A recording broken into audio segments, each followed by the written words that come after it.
all the pain.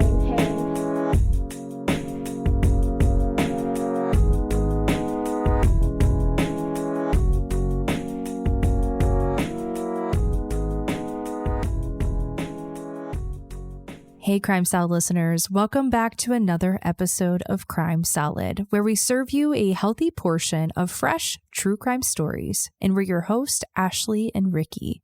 Our case this week details the grisly murder of young up-and-coming tech entrepreneur Fahim Saleh. At the time of his death this past July, he was only 33 years old, but his company had amassed millions of dollars already. Given the gruesome nature of his murder, police originally hypothesized that it was the work of a professional hitman or assassin, but it turns out the murderer was someone much closer to Fahim. Fahim Saleh was born in December of 1986 in Saudi Arabia to two Bangladeshi parents. The Saleh family moved around often for work, but eventually they settled down in Rochester, New York. Fahim's father worked for IBM as a software consultant, and the interest in tech ran in the family. Fahim had two sisters, a younger one named Reef and an older one, Ruby, with whom he was very close to. From an early age, Fahim seemed to have a knack for business. When he was only in 5th grade, he started to sell candy from a local dollar store to other kids on the playground. Of course, this little business only lasted a few weeks before being shut down by the principal, but in that time, Fahim had earned a profit of $150. By the time he was in his early teens, Fahim's entrepreneurial spirit and love for technology had grown even bigger.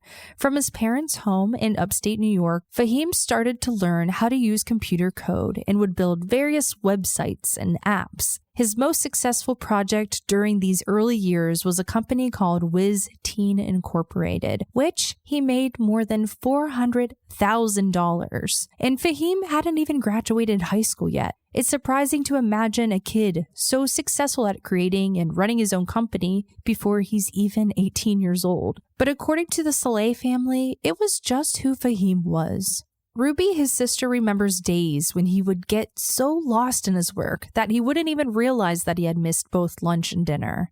After high school, Fahim attended Bentley University in Waltham, Massachusetts, where he kept developing and owning his skills, earning a degree in computer science.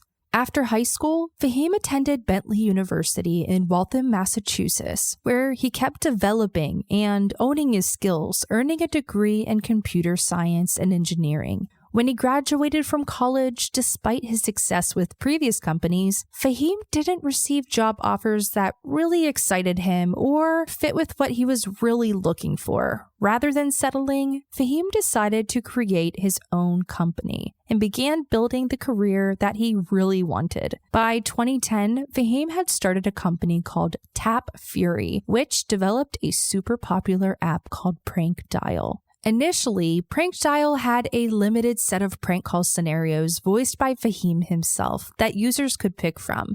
After the user picked the prank and dialed the target's number, the recording would make an anonymous call, and the pranksters could listen in on the other end. Since he was a kid, Fahim always loved pranks. As a child, he and his friends used to make prank calls to their classmates all the time, and Fahim was the best at it.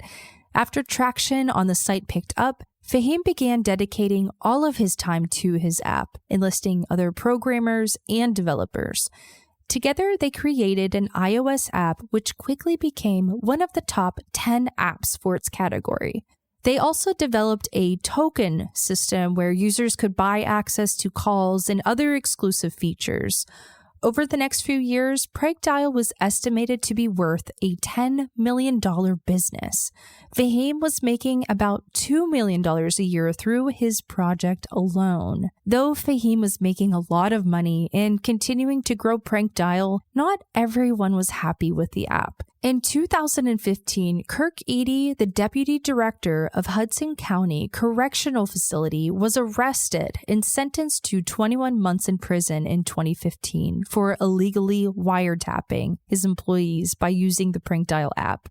In the 5 years since its launch, Fahim and his team had added a feature called Evil Operator, which allowed a third person to initiate the phone call between two other people and record the conversation. The two people on the line were led to believe that the other one had initiated the phone call and had no idea that someone was listening in. Kirk was using this feature to listen in and record conversations from his employees, union officials, and others that he thought were critical of him. He would then use what he learned from eavesdropping on the conversations to retaliate against the people on the calls. He changed work schedules, accused some of the caller's spouses of cheating, and registered one person as a KKK member. According to Fahim and Prank Dial, Kirk Eady's use of the app wasn't their responsibility. The Prank Dial website says that prank calling is legal and that it takes care to make sure that the recording scenarios are funny, but ultimately benign and unharmful to those who are receiving the call. Measures are also in place to limit free use. Only a certain number of free calls are allowed each day, and no free calls can be made after 9 p.m. But for paying customers, there's much less restrictions. After serving his time, Kirk Eady initiated a lawsuit against Fahim and his company on the basis that he was misled about the app and its legality. As a result of the use of the app, Eady was fired and lost his pension. His lawsuit seeks payment for damages of about $10 million. Prank Dial takes no responsibility for what happened to Kirk Eady. Even though the app services are illegal in 11 states here in America, the responsibility for uses ultimately falls to the users. Prank Dial tells users to not make calls in those states or to use the features in ways that are illegal or inappropriate. Kirk Eady isn't the only one who had taken issue with Prank Dial. Lots of people who had received calls had been pretty unhappy and written some negative reviews. To some, Prank Dial has been labeled as a tool of harassment.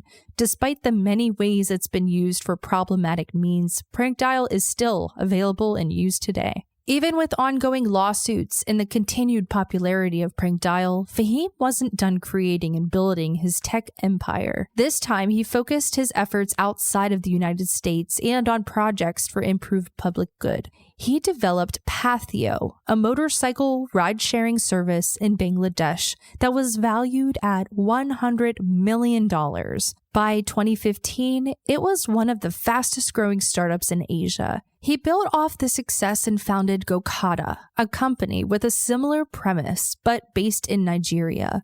While it was originally a ride-sharing company like Pathio, after the ban of motorcycles in Lagos, the company switched to focus on food delivery. Fahim's friends called him the Elon Musk of the developing world, and he wasn't ashamed to show off his ever-growing wealth on social media. A YouTube video he posted shows him surprising his dad with the Tesla Model S for Father's Day, and his Instagram was full of luxurious vacations and time spent with his family. In December of 2019, Fahim purchased a $2 million apartment on the Lower East Side of Manhattan, and according to his sister Ruby, this was a big move for him, and he was thrilled about making his lavish apartment into a home. With so much ahead of him and big plans for his future, no one had any idea that these plans would be cut short in such a grisly and horrendous way. On Monday, July 13th, 2020, around 1:45 in the afternoon, Fahim was returning back to his Lower East Side apartment from a 3-mile run. Security surveillance footage from that day shows Fahim getting into the elevator in the building to head back up to his apartment with another person. This person was dressed in a 3-piece black suit, black gloves, and carried a duffel bag. Given the ongoing COVID-19 pandemic, the man's face was covered in a black mask. Based on the video footage, it seemed as if Fahim knew the man that entered the elevator with him, or at least he didn't see him as a threat. The footage shows them casually chatting as they enter the elevator. Fahim didn't know what this man had planned. Once in the elevator, this man took out a taser and used it on Fahim, which allowed the attacker to overpower him. Fahim Saleh was then stabbed at least 5 times in his neck and torso, killing him. Neighbors reported hearing loud noises and screaming coming from his apartment, but no one bothered to call the police or investigate. Killing Fahim wasn't the end of it though. His killer returned the following morning, plugged in an electric saw, and began systematically dismembering Fahim's body. With the saw, he removed Fahim's head, arms, and lower legs. Once removed, Fahim's body parts were placed in various construction-grade trash bags.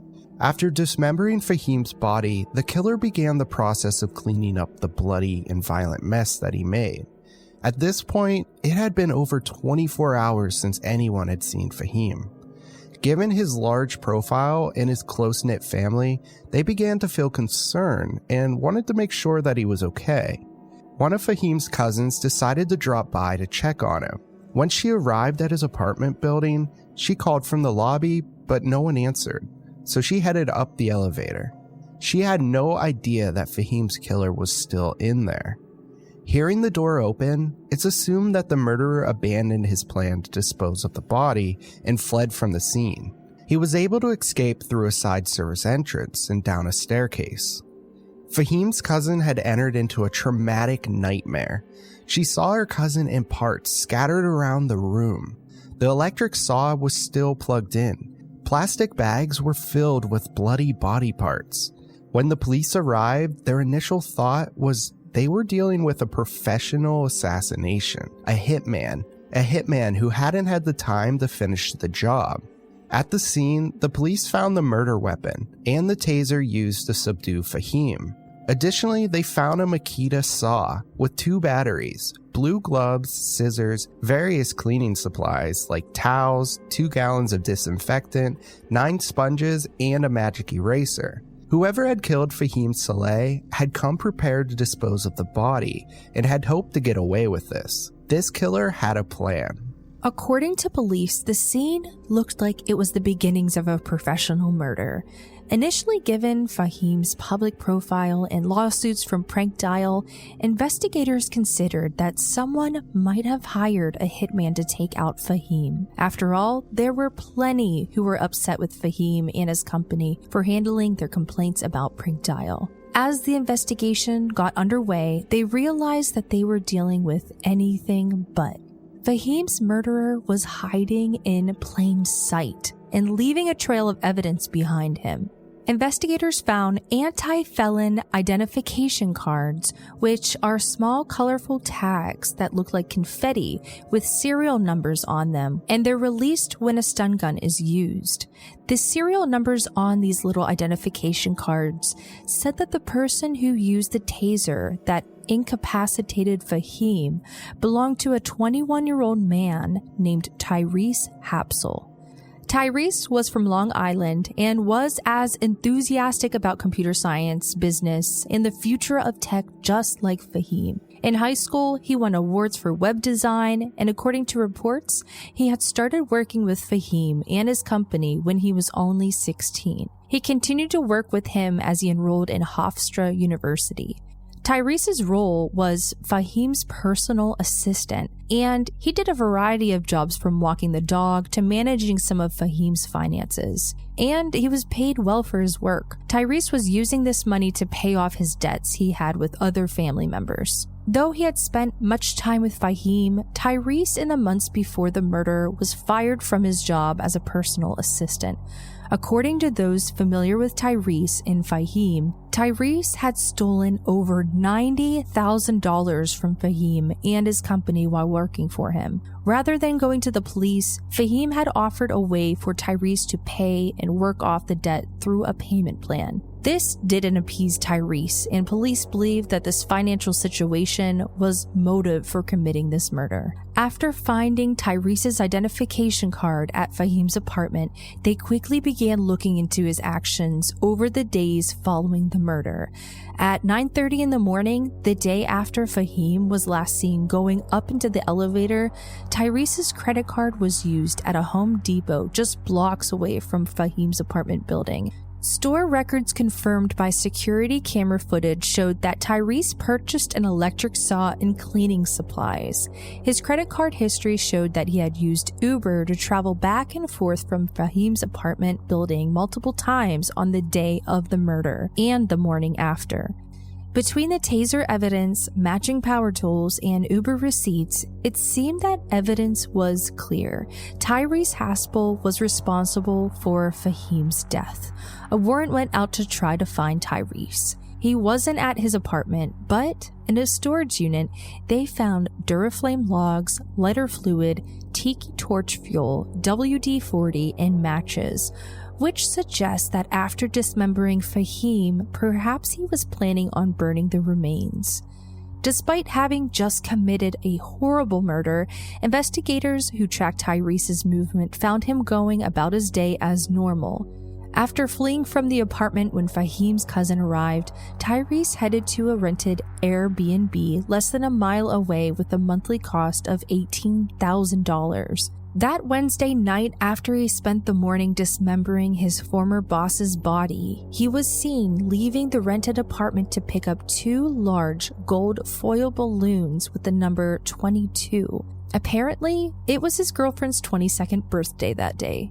Tyrese and his girlfriend are seen coming back from dinner carrying leftovers, and based on the video footage, you'd never suspect that this man had just committed a graphic, violent murder. By early Friday morning, the police had finished gathering and getting the necessary warrants to officially arrest Tyrese Haspel for murdering Fahim Saleh. At least a dozen cops arrived at the rented Airbnb. The superintendent of the building said that Tyrese attempted to run when authorities closed in, but they were able to arrest him without much trouble. Tyrese was charged with second-degree murder, and the judge ordered him to be held without bail. For those who knew Tyrese Haspel, his arrest for murder came as quite a surprise. His neighbor, Kate Hain, never thought anything off about Tyrese and certainly never expected that he was capable of murder. The roommate that Tyrese lived with says that he never caused any trouble and kept largely to himself. His Aunt Marjorie said that he could be troublesome and had a difficult childhood, but believed that he wasn't violent, and especially not this violent. Tyrese's girlfriend named Marani, who he has been dating for nearly 2 years, has firmly claimed that her boyfriend is innocent. She says that she knows him best and that he hates conflict and is so nice to people. She says that he's never been in trouble before and that the media and the NYPD has been working to paint her boyfriend as a villain without clear enough evidence. Tyrese's lawyers as he goes on trial are Sam Roberts and Neville Mitchell. His defense team has entered in a plea of not guilty. To the media, his lawyers have tried to convince the public to keep an open mind when approaching the case after Tyrese's arrest. Their statements allege that the case is far more complex than investigators had made it seem, and that there is far more to the narrative about what happened between Tyrese and Fahim than has been made public. Tyrese's defense has said that they intend to contest all of the charges. As his trial and case have gone underway, the charges against Tyrese have only grown. The charges increased to first and second degree murder, second degree grand larceny, second degree burglary, concealment of a human corpse, and tampering with physical evidence. The 3 grand larceny counts were for allegedly stealing tens of thousands of dollars from Saleh through PayPal transactions. According to the indictment, Tyrese killed Fahim with the purpose of preventing Fahim from ever testifying against him in the matter of the stolen money. Thus far, Tyrese has only had 1 court session where he entered his not guilty plea. His trial begins on January 11th, where prosecutors will begin to make their case against Tyrese. Until then, he is being held at the prison on Rikers Island. While the police searched for and found their primary suspect in his death, the close-knit Saleh family has been left with the impossible task of dealing with the loss of Fahim. Fahim's older sister, Ruby, in the weeks following his murder, wrote an article detailing the day she received the news of his death and the days following. In this article, she describes that the ongoing coronavirus pandemic made things even more difficult for their family. Her and her sister had to identify Fahim's body remotely through graphic, lifeless pictures emailed to her. Ruby took on the task of planning Fahim's funeral, and in doing so, had to plead with the funeral home to attempt to reconstruct Fahim's body, but they were unable to. The best they could do to put his body back together was to place each severed part where it should be in the casket. And many months since losing their brother, Ruby and her family still struggle with their grief, lack of final answers, and getting closure for Fahim's vicious, cruel murder. Fahim Saleh's legacy continues on, though now marked by his tragic, gruesome passing. Gokada, one of Fahim's companies, following the news of his death, tweeted out, "What an honor it is to have been led by you, Fahim. Your teaching on safety, efficiency, and kindness will continue to follow us as we uphold the legacy which you successfully began." As Tyrese Haspel's trial gets further underway, we anticipate learning more about how and why this murder was committed. Was it really just a disgruntled former employee getting revenge on his boss after being caught stealing money? Or are Tyrese's lawyers telling the truth, that there is more to the story than has been made public? For Fahim's family, we hope that there are answers soon. This concludes this week's episode of Crime Salad. Thank you all so much for listening. We'll see you next time. Crime Salad is a Weird Salad production. Are you kidding me? That was perfect.